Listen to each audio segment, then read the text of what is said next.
We see the bans coming in here. You can see the Wukong has been banned out. There is the Kennen ban, as expected from Evil Geniuses, and Nivea taken away by the Giants and the Lux. Wow, we hit these on the head. Is it going to be gold? It's going to be casted in. So Ryze is available. Is that going to be bait? Will they go for it to start with? That would be a tricky pick to take first pick Ryze. Yeah, I don't think EG really plays him too often. I mean, he's a really good champion, but Exter is kind of the person that really wants to go from. They do take out that Shen. Kha'Zix, this Kale, Kha'Zix, there's so much available right now. Xin Zhao. Renekton is open though as well, and we saw Wicked playing in both games yesterday, did very well with him. Yeah, Xin as well, a very strong champion, very strong jungler. Snoopy showed he's quite competent with them lately.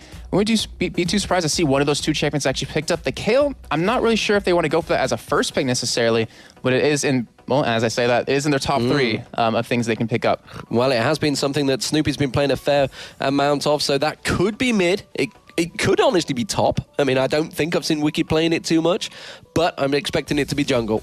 So we'll see whether Giants... How are they going to adjust things? Is it going to be a Ryze picked in there? Are they desperate to get it in? You see Samux actually flagging a referee there. The referee's in the referee outfits, Bundesliga outfits, I believe they are. But we are seeing the first two picks. Samux, well, considering he's flagging the referee, I'm expecting this maybe to drop out. Or are they going to select someone? Well, the thing is that Giants over the past couple of weeks and even during the qualifiers, they played a lot of tanky champions. So they want to have a high sustained champion pool, health pool, and then as well as followed up with a lot of CC. So they played Mundo last week. We might see them use that again just for the extra health. Even Olaf, who is available, though he is slightly nerfed in this patch, but they do hover over Zyra, and there is the Mundo extra being locked in. So we will see Morden running that in the jungle. Well, we did see a lot of this in the live qualifiers, didn't we? I think Zyra was picked pretty much 3 out of 4 matches, I believe, and the only one didn't get was actually banned in. So that could be the support Zyra. We're expecting that. Morden, like you mentioned, did play a lot of Mundo as well in jungle in the live qualifiers. So what are we expecting, EG? Are they going to go with their Akali strat here? Well, real quick, the Zyra actually can be played by Exter. He has played him. Yes. So we could see that as well in the main lane. But over for EG, what we're going to see here, I mean, they might pick up their AD carry and support. They have that Varus Sona combo. They have the Caitlyn Lulu. It's all depend on what they actually want to run. And though you're against a really high target, really high health target, maybe even Kog'Maw might come out to really just chip through all the damage and all the health that everyone seems to be building in Season 3 so far. So we do see possibly that Renekton going to get locked in. That will be Wicked, or Bricked as he's being known in Season 3 currently. And there is going to be Sona for Crepo. So standard picks for EG. I say standard. I mean, this is actually a different EG that we used to see in Season 2, but standard for Season 3 so far. Well, Jim Bones has played a little bit of Ashe in the qualifiers. I wouldn't be too surprised to see him pick that up. But against this combo, you need someone with a sort of escape mechanism. Maybe an Ezreal wouldn't be a bad pickup against the Sona, just to be able to escape that, not to mention the Renekton as he slices and dices into the back line. Wouldn't be a bad pickup, but their mid lane, I mean, you still have Ryze available. You have a lot of champions that Extra can play currently up, but do they really want to commit to that? Obviously, they will show their hand here if they're going to play support or AP Zyra in the middle. So let's see. You can see the discussion of the team on your screens right there. I think that's Extermin, I believe. Let's just check in to see. There is, of course, Jim Bones, the man we've highlighted for this match. Isn't going to be an AD Kennen, so looks like he's going to switch up maybe to... Is it going to be an Ashe or a Kog'Maw? See, this is what we talked about, taking him out of his comfort zone. What is he going to fall back to? Well, looks like that combo will get locked in. Not a bad pickup, because you saw Wicked playing yesterday, just straight health. I mean, he had the Warmogs, had a Sunfire, even went for Thornmail, so it's going to help to chip away at that, adds in some extra magic damage. But the Elise pick, that one's really interesting, because Morden usually runs her in the jungle. I haven't seen Extra or even Samix playing her that much, so we might see her in the middle. Definitely played it on the top lane. I've definitely seen it, and I seem to recall it. I think he even played it AP, it may have been. Actually, no, that was Morden. Morden playing the jungle. He played it AP in the jungle. I remember it now, yes. Cast my mind back. But I'm pretty sure it's not going to be Samix playing Mundo top lane. I can't imagine that's how that's going to work. So, what are we expecting? What is Froggen going to go with here? Or will that be Kale? It very well could be Xin. Still available. Hasn't been touched yet. It's going to be nice to separate the enemy team. We might see a Varus, which wouldn't be a bad pickup since they did run that combo with the Sona Varus for Yellow Peak for Froggen. What he's going to play middle, I mean, it's really just dependent on if they... Okay, Twisted Fate. He has run that before. It's a really strong champion, but... I mean, we're going to see how it really works out with this composition, because Snoopy, he didn't look terrible on his KO when we saw him play it, but it was a little bit shaky, but they've had time to practice. They've had time to kind of get used to that in the jungle, and then we might see a really strong EG team coming out here. But Giants, as their last pick, going to be... Well, Ryze is there. Ryze is there, but do they want to run that at least in the top lane? We see the teleport actually sitting on for Extra right now, so the Ryze wouldn't be a bad pickup, so you can teleport help in those other lanes, but, you know, oh, there it is. I was going to say, when you run teleport, you're usually just saying to your opponent, I don't really plan to win this lane. But against a Twisted Fate, you have to run that teleport. You have to kind of stick with him and follow him into a lane and kind of turn around those ganks. Yeah, it's an interesting point you talk about the teleport there. I know Froggen's mentioned it himself, saying about if you do take teleport, you're expecting to lose your lane. Right. Well, that's an interesting one. We're definitely going to have to ask the analyst desk that a little bit later on, see what they think of that one, because definitely an interesting point, because it's been working so well for Extermin. We saw the teleport yesterday used perfectly in that mid lane. It was against... I'm trying to remember as well. I'm trying to think who it was. It was the teleport around the back. It was Jace coming down to middle. It was. And I'm trying to think who it was. It was against EG. It was Kautard, yes, of course it was. Yeah, and it worked very well for them. Kautard's well. So, I mean, I don't know. Let's talk about the team comp. So, what do we think of this? This is an EG we're kind of used to seeing now.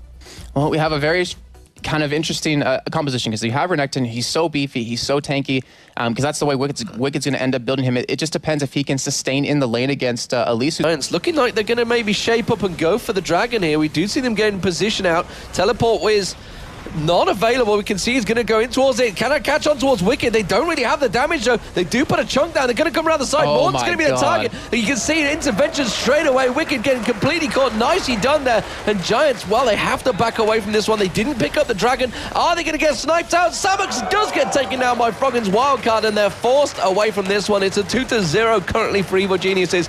And, well, you can see Giants backing off. They may try and catch another one out around the side there, but they're going to go for dragon instead. Froggen just trying to see if he can get any snipes out, any exit kills, but instead Giants had to back away. So get caught off guard here from behind, but EG going to steal away this blue buff. Well, you can see they're going to try and get in for this blue buff. Where is Samux going to go? You can see he's trying to position himself around the side there. Jimbo's putting the pressure down on towards Snoopy there. Crepo getting caught out actually with a cocoon there. Samux keeping the pressure down, has popped that brilliance pot, keeping anything down they can on towards Evil Geniuses. Froggen has been caught out, grasping roots. A lot more approach. Cocoon goes down as well. They're keeping the pressure on towards Froggen. That's a good amount of damage gone down on towards the AP carry. And Snoopy tried stealing away that blue buff with the smite. Fortunately, it didn't work out for him. And the thing is, Giants, I mean, where do they really want to fight? It's pretty much the exact same spot that UG wants to. However, they have that Sonic Crescendo to lock them down if they do line up. But if they're in a really tight area, Giants can protect Jimbone so easily with the Rise, with the Mundo, with the Cocoon coming out of Elise, and not to mention the Zyre Grasping Root, which can go through the entire team and the ultimate. So they both want to fight in the same spot, but great job by Giants to defend that away. They did get their blue buff over to Jimbones, so they really didn't lose anything in the end. Well, the problem here as well, Giants haven't got the vision, so they don't realize that Froggen's actually just gone back. They could run in, get that dragon very now, which actually looks like they're going to try and do. They're going to go for it. You can see Twisted Fate has come back. Froggen's going to have his ultimate. He's going to come back in here. You can see there's the ultimate coming down. It's just come back up. Are they going to pick the dragon up? Yes, they can. They need to hit and run, and that's what they're going to do. The question is, can they counter? EG are going to rush towards that middle turret. There you go. Froggen goes in towards the middle turret. Middle turret is very much open, and Evil Geniuses will pick up this inner turret. Very good trade there from Evil Geniuses. Yeah, great reaction out of Froggen as well. I mean, pop ultimate just a spot where they were, and he's like, hey, you're going for dragon? I'm going to go for your mid turret then, and that's what we were talking about earlier. The power of the top. Yep, I mean, it was relatively low as Froggen was pushing earlier with Wicked, but, we're talking about how he's farming the entire time, but he has a Lich Bane done, he has a Death Cap done, he has the ability to backdoor these turrets very quickly, and they're making use out of that. That's a really smart play out of EG. Yeah, 2 turrets for really a dragon. That's a great trade, and simply... I don't know whether that was baited in it, but yeah, like you say, map control, I think was simply... And actually, in fact, there's going to turn on towards Snoopy. Can he has to use the intervention himself? Is it going to be enough? But the rest of the team coming around. Froggen throws out the stun card. Catching on towards Extermin now. Crescendo goes out. Extermin goes down. They're pressuring back on. It's now going to be the AD carry they're trying to get on towards. It will be Jim Bones. You saw the ghost come out there. It's going to be the Zyra ultimate. It's not going to be enough, and he's going to get popped up in the air, but Jim Bones goes down, and his passive will not take down Snoopy. And Wicked, who just flashed into the backside. Look at this. Keeping out the side there. Sniping out with the stun card. There's the ultimate coming out. It's more than going to get pinned down. Now they're turning it on towards Babetta. Samux making a run for it. Wicked forcing the flashes away. Can't get the stun down in towards him. Where's Twisted Fate going to go? Where is Froggen going to dive into? He's just going to use it to purely keep the vision out. And now Samux is trying to avoid this one. It doesn't matter. It's going to be Babetta going down. This Samux is very much well aware of sneaky Froggen. He is trying to poke in towards that mid turret at the moment, and Samux is going to have to react to this. It means it's going to be a 4-on-4, and of course it does mean Samux can't teleport into this fight, whereas Froggen definitely can get involved if he were to dive on towards the turret. As it is, they're keeping the turret very much safe as it stands. You can see there's the siege minion going down. Wicked getting caught out a little bit there, but there is some of these waves, and Samux is having a problem at keeping them at bay here.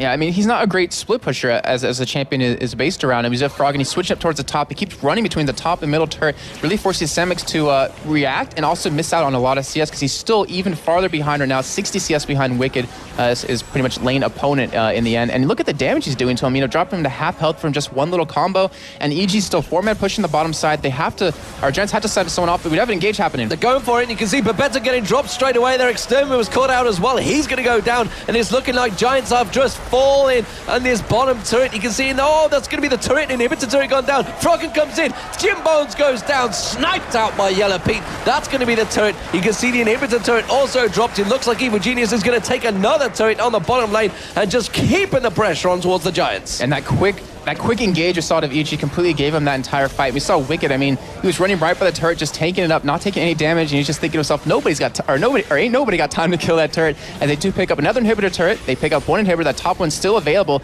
And with this bottom one going down, it's such a key inhibitor because it allows the bot lane to keep pushing against Giants, and they have to send someone completely over there. So Exter has to be the one to keep that lane pushed out. For Giants, they easily do have the opportunity to turn this game around if they can get a nice engage. We have Frog going in the mid lane. Froggen's going to go in there. The Zyra ultimate will pop him up. You can see immediately he reacted there, and Jim Bones goes down because he was caught out by Yellow Pete's ultimate. Oh, Babetta just dropped where he stood. Didn't even get a chance to come out of the crescendo. The Crepo landed on him, and Evil Geniuses are driving home the victory here as they just push the Giants down. It should well be 5-1 for Evil Geniuses as they drive in through the middle. You can see the bottom inhibitor's already down. Top inhibitor is exposed. The middle inhibitor is going down here, and Evil Geniuses, they didn't need the Baron. They didn't need any more excuses. They will finish the game out in record speed, I might add, for Evil Geniuses. A 35-minute game is unheard of, and knowing them, by the time we start playing the victory music, they're going to back out. I knew it! I knew it! I knew they'd back out here. I just knew that was going to happen. But finish the damn game already, EG. That's all I'll say. Here goes the Ghosts going out. The Twin Shadows being launched out from Evil Geniuses. They have the Baron buff. They have all three inhibitors down. Super minions closing in from every direction on towards the Giants. There is not a lot they can do to prevent this one. They're just throwing out the grasping roots, desperately giving them a bay. Extermin comes out. The Zyra ultimate pops out, but Samix is taken so low. He's going to drop where he stands before he comes out, and there goes the big alligator diving in, and that's going to be Extermin being taken down by Crepo's crescendo. Morden stunned on towards the fountain. Babetta doesn't make it to the fountain. He gets dropped. Jim Bones on the fountain, dodges out of the wild card. Yellow Pete sniping them out. They're just having fun right now. They're not even shooting the Nexus turret. Now they take it down. It's 5-1 to Evil Geniuses.